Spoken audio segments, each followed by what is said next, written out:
Alrighty, good morning, my wonderful engineers, or good night whenever you're watching this video, I guess. This is going to help us make our very first game in Scratch like we did in class, or like most of us got done. This is going to help us get done with it if we did not finish, or if we need any kind of help with getting this done. I'm going to walk through the whole thing with us.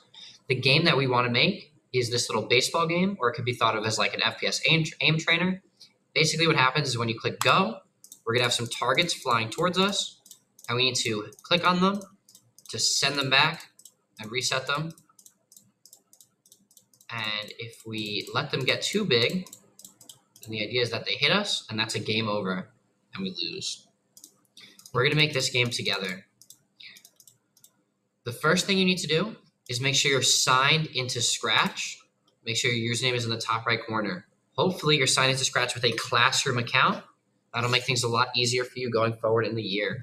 If you're not sure what that means, if you think you might not be, let me know. A sure sign is if there's an orange bar that says, please verify your email or do something with your email, you're on the wrong kind of account and you should go back to the classroom and make a classroom account. Once you're in Scratch, once you're logged in, we're going to click this create button in the top left corner. By the way, I might be going a little fast. I recommend that if you get confused about something, if there's a step you see that you're not sure about, pause the video, watch the step again. The first thing I'm going to do is I'm going to delete this cat. I'm going to click this little garbage pail and delete this cat. We need to bring in our baseball or our target. You guys can use any targets you want. You can use this paint button to draw a target for yourselves. I'm going to click choose a sprite and I'm going to use a baseball as my target. We also need a background. This is where your game is going to be played. My game was in a baseball stadium. I'm going to do that again. I'm going to go to backgrounds. I'm going to click choose a backdrop, and I'm going to click my baseball stadium. If you guys want to, maybe you do a volleyball game on the beach. Maybe you do a basketball game in a basketball hoop. Maybe you do a concert game and you have like, I don't know, tomatoes flying at you, and you need to like click on the tomatoes to get rid of them. I'm going to do a baseball game. And you guys can add to this game however you want. Maybe the tomato game, maybe some tomatoes fly at you, and maybe there's some like, you know, trophies that fly at you, like Grammys. And maybe you have to avoid clicking on the Grammys so your Grammys hit you, and maybe you click on the tomatoes to get rid of them. You can edit the games however you want if you think you can. That being said, we add in a sprite, it's going to be our target. We add in a background, that's going to be our background. Once we have a target and a background, we can start coding. To start coding, you need to make sure that you click on this baseball sprite, on this target sprite. We're going to write the code inside of this sprite, inside of this 2D image. Whenever we write code, we need to start with an event.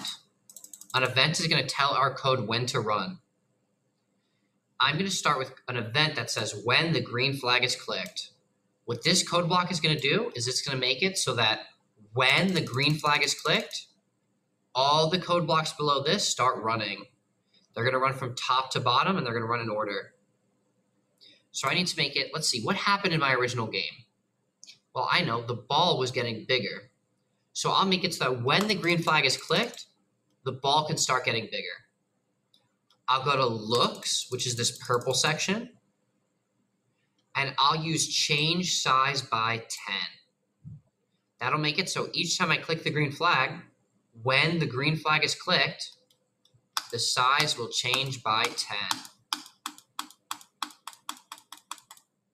But that's not exactly what I want to happen. I don't want to have to click this green flag each time the ball gets bigger. I want the size to change by 10 forever. I want it to be happening automatically without me having to think. I want it to keep happening over and over and over and over infinitely many times. I want it to keep changing its size by 10 forever. So I can go to this orange control section, and I can drag in this forever block. If I say when the green flag is clicked, so now my code reads, when the green flag is clicked, forever change size by 10. So when I click the green flag once, it's going to forever make it so the ball keeps changing its size by 10, so it keeps growing. Perfect. That's exactly what we expected to happen. This is the maximum size the ball can get to. What we need to do now is, well, when my game starts, the ball shouldn't be this big, but the ball won't get any smaller. Why doesn't the game know to make this ball the normal size when the game starts? Oh, I realize. It's because computers don't do anything that we don't tell them to do. If I want this ball to start at a certain size, I need to tell the computer that when the game starts, when the green flag is clicked, I need to set my ball to its normal size. I need to set my ball to 100% of its normal size. So now when the green flag is clicked, the game is going to set the size of my ball to 100% to its normal size. And then it's going to forever get bigger. I also needed another piece of code. I needed to make it so that when we click on this ball, it also goes back to its normal size. So maybe I can say another event. Maybe I can have code that runs when I click on the ball. So I can add an event that says when this sprite is clicked.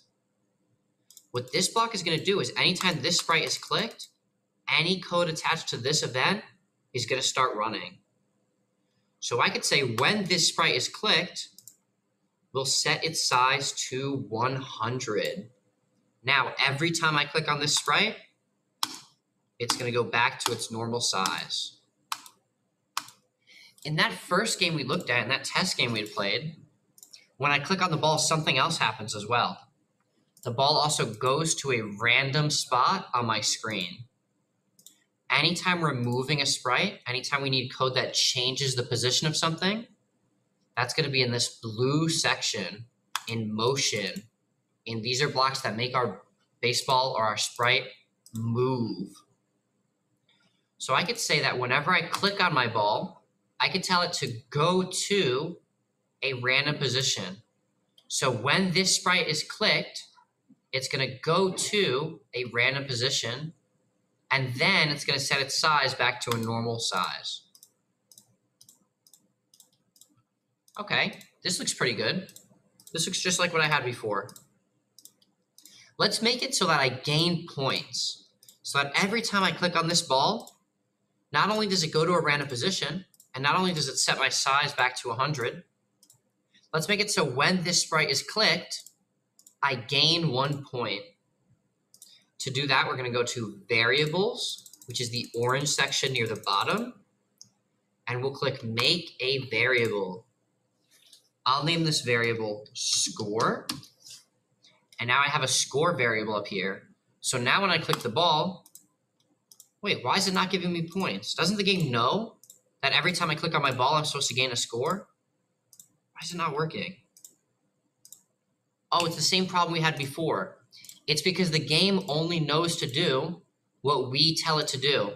So if we don't give it instructions, if we don't write lines of code that say when the ball is clicked, increase our score, then it's not going to know to do that.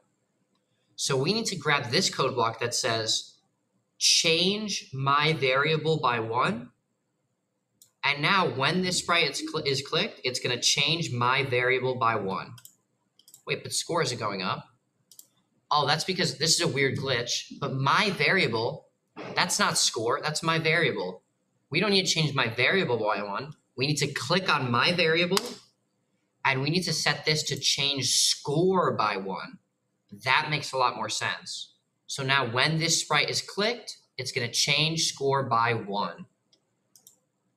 Click, change score by 1, change score by 1, change score by 1.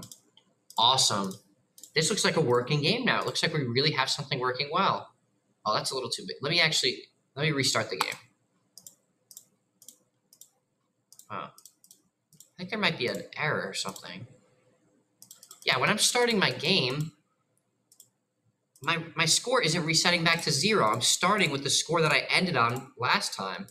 So my score never resets, even when the game starts. When I start a new game, it should give me a new score. Why is it? Oh, duh. It's because the computer only knows to do what we tell it to do. And I never told it that when the green flag is clicked, that when I start a new game, it should set the score back to 0. This is called initialization, is that when we start the game, everything needs to be set. Everything needs to go back to where it's supposed to start. So when the green flag is clicked, the ball goes to its starting size, and the score goes to 0. The score goes to its starting number, which is 0. So now when I click the green flag, oh, it didn't work. I thought I just put in code that said set to 0. Oh, set my variable to 0. Dang it, I did that again. I don't need to set my variable to 0. I need to set score to 0. Now, when we play the game, each time we click on the ball, the score goes up. And when I reset, it resets back to 0. Perfect. This looks like it's working really well now. I have one more problem, and that's that I don't have any way to lose the game. I need a game over. Let's add a game over screen. Let's go to backdrops and hold it over, choose a backdrop, and let's click paint. I also have this backdrop 1 up here. I'm gonna click that and I'm gonna delete this backdrop 1. I don't need this one. Backdrop 2, I'm gonna name this game over. And this is gonna be my game over screen. I'm gonna scroll back. I'm gonna zoom out with this little zoom. And I'm gonna take a big black rectangle that covers this whole screen. And then I'm gonna write on this with text. I'm gonna move this baseball out of my way. I'm not gonna move the baseball out of my way, it's fine. I'm gonna write in here. I'm gonna use the fill tool and I'm gonna make it bright red text that says game over. And maybe I'll change the font to something more game related. Maybe I'll use pixel. And maybe I'll make it really big. And I'll write a big game over screen. And it's not perfectly centered, but that's fine. Actually, now it's perfectly centered. Now I'm very happy. Okay. So now I have my game over screen. But when I start the game, when I hit the green flag and I start the game, it's not starting on game over. Same problem. I need to go back to my baseball. I'm going to go to my code. And I'm going to initialize, when the green flag is clicked, I'm going to initialize the background. The initialized background should be the baseball field. So I'll say when the green flag is clicked, switch the backdrop in this purple section in looks, switch the backdrop to not game over, switch the backdrop to baseball. Now when I start the game, I go to the baseball field. Perfect. So we have a game over screen. It starts on the baseball. Everything should be working. Oh, the ball's getting really big and I never lost. Oh, I never added code to make me lose the game. Okay, perfect. So we're on our last step. We need to make it so that we have some code that realizes, oh, the size of the ball is too big. Let's give it a game over. Let's end the game. What we need for that is something that detects if the size gets too big. So I'm going to go to this orange section called control, and I'm going to grab this if block. If something, then do something. This is going to work like if, the size gets too big, then game over. It could be anything though. It could say, if you click on the color white, then get 100 points. It could say if you press escape, then reset your score. This block is very useful. It's the best block in my opinion. It's my favorite one. It's the if-then statement.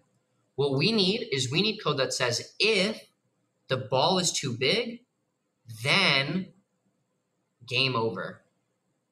The way we're going to do that is we're going to add an operator, and we're going to add the greater than. This is right here.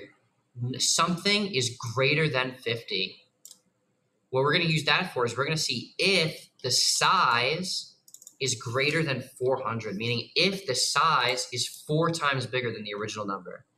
The size starts at 100. If it's 4 times bigger, then it's going to be game over. If it gets to 401, it's game over. So if the size, in looks, in this purple section, I could find size, the size variable. So if the size is greater than 400, then let's end the game. If the size is greater than 400, then we're going to go to events, and we're going to take a broadcast, and we're going to say broadcast message 1. So if the size is greater than 400, then broadcast message 1. Let's set message 1. Instead of message 1, let's make a new message, and let's say game over. So if the size is greater than 400, then we're going to broadcast game over. This is our finished code block. This is what's going to make us end the game. We're going to put that inside of our loop so that it happens forever. So it doesn't just check one time if the size is greater than 400, and it checks forever. Is the size greater than 400? Is the size greater than 400? And anytime the size is greater than 400, it's already checking. And this code block will get run, and we'll broadcast game over. But that broadcast doesn't do anything yet. What a broadcast does is it activates these blocks, these events. When I receive this message, when I receive game over, now this is going to do something. I can have that same code in the background. Background is going to say, so I click on my background, I go to code, and I say, when I receive game over, switch backdrop to game over. So when I receive game over, switch the background to game over. The baseball should disappear too. When I receive, because I can keep playing even when the background's game over. So the baseball can say, when I receive game over, it can hide.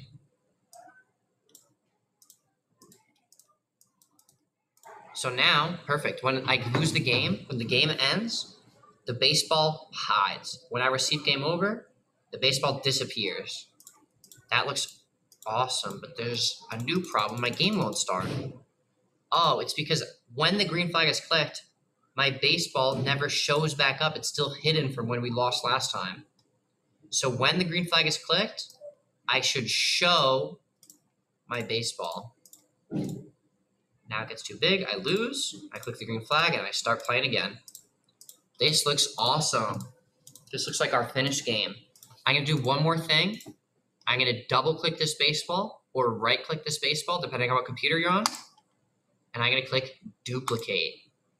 And I'm going to click duplicate. And now I have 3 baseballs. And I got to click them before they hit me.